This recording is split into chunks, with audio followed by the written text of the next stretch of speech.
accountants, external auditors, finance managers, all these accounting related occupations and also IT related occupations are the 4H2 program, the skills in demand visa program.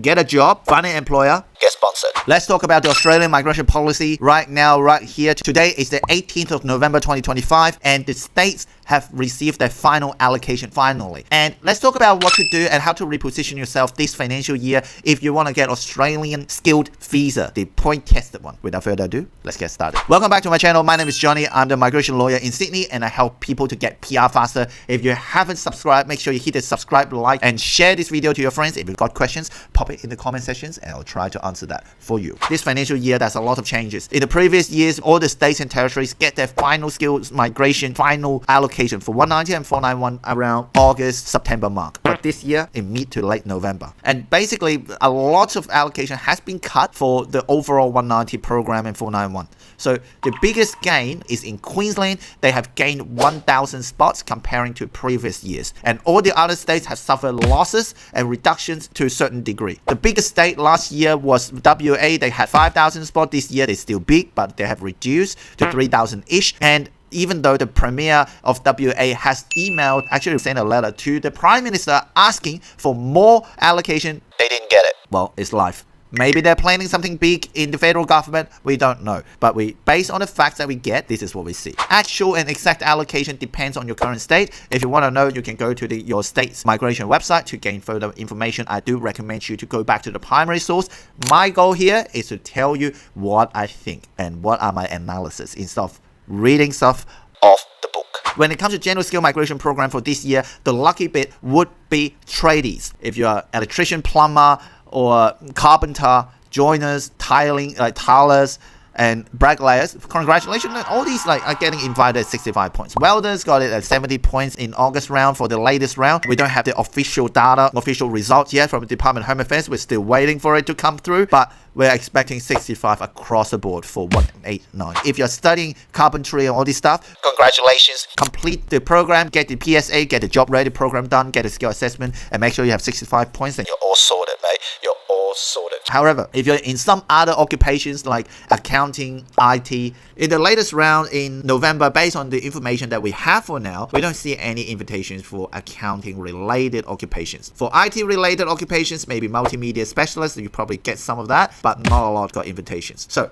make sure you bear in mind for accounting and IT, I've been saying it on TikTok all the time. If you haven't followed, make sure you follow me on TikTok as well at Johnny_migration lawyer. I've been saying this for a long time. I've got to say it again on YouTube. The best way in order to get skills visa or get permanent residency for accountants, external auditors, finance managers, all these accounting related occupations and also IT related occupations are the 4H2 program, the skills in demand visa program. Get a job, find an employer, get sponsored. Basically the same thing. It's very hard for you to get 190 or 491 invitation without working in the nominated occupation. Simple as that. The basic logic for 189, 190 or 491 is to fill labor shortage. And you have to prove your worth to the Australian state or territory government that you deserve to stay. And in order for them to decide whether or not you are actually deserve to stay, is that you're working in the nominated occupation, contributing to the society, then they want to give you a visa so that you can stay on and continue contributing to the society. With all these things being said, one of the key things is if you are currently studying accounting and IT or some other courses that you know you probably won't get any chance, or you want to have a secondary pathway, consider going for the blue collar ones, like for example carpentry, tiling, for people with weaker body and they want to do some other for work that is less physically demanding, then perhaps go for painting trade worker. Painting a wall, not painting on a canvas, of course. These will get you invitations for 189 for 65 points. The reason why I say that repeatedly, and you don't really see me saying the same thing when the early child education things coming up, was because these starters were proven to be consistent. For 189 invitation round is all published. For carpenter, you can trace back to the last 4 rounds. Every round is 65 points. Carpenter, electrician, plumber, and some other trades, they're all invited at 65 points, except welder. They got 70 points last time.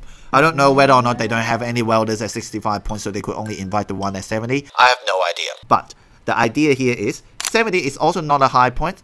But if you're going for it, might as well go for something that have a track record. 65 points. Also, tradies earn a lot of money. Of course, you won't earn a lot when you're first out, but down the line, it's still a good profession to go for. Especially when our infrastructure has not been invested adequately, and then we need a lot more buildings to be erected, and Queensland is starting the Olympic. So there's a lot of demand, and I expect this trend will stay on for a few more years to come. So it's actually a good idea to go through. If you're currently studying or you know you probably can't do it, make sure you can actually go for some fast track carpentry course. Typically, you got to spend maybe a year to complete, but for certain people, they can go through it within 6 months. If you know what you're doing and you study hard, there's early graduation options that get you a solid certificate 3. And they also have practical components that you have to do, so you can't really do the whole thing online. Bear in mind of that. And afterwards, you can get a provisional skill assessment, which allows you to participate in the Job Ready program. The Job Ready program lasts for 12 months, which basically requires you to work in the occupation, so you need forward right for it. If you don't have forward right, bad luck. You just got to find it. If you have a partner, the partner can study a master's degree so that as a spouse, as a secondary applicant, you'll get forward right. So that's something that you can also consider doing. Once you have completed the Job Ready program, you can get a skill assessment. Once you have a skills assessment, you can submit EOI and submit visa. If you want to know more about these courses, make sure you scan the QR code and then you talk to us and we'll send through some of the information to you. Or say 65 in the comment down below so that our team will send you the email address and then to get in touch with you. 65 and also scan the QR code so you get faster response. Just say you want the 65 points. And so far, I think this would be a good trend for you to actually ride on. This is not the once-off trend, like the South Australian Diploma of Nursing trend. That's literally a scam many years ago during COVID. And also early childhood education teaching. Come on, man. It was just one round at 65. Does it mean anything? It doesn't mean anything to me. So if you want a solid pathway, I'll go for carpentry, I'll go for painting, I'll go for tiling, I'll go for this. Because number one, it's not that expensive. You're not going to sell a kidney in order to afford it. And number two, you get valuable experience that you can actually use it to earn proper money. We all know how crazy tradies charge, and I hope it helps. And of course, if you are an electrician back home and you have stuff to prove, you can feel free to contact us and we can probably hook you up with skill assessment, and as long as you have a skill assessment, you can get through easy. If you haven't done so, hit the subscribe, like, and share this video to your friends and leave it in the comment section. I'll see you in the next video. I'm Johnny.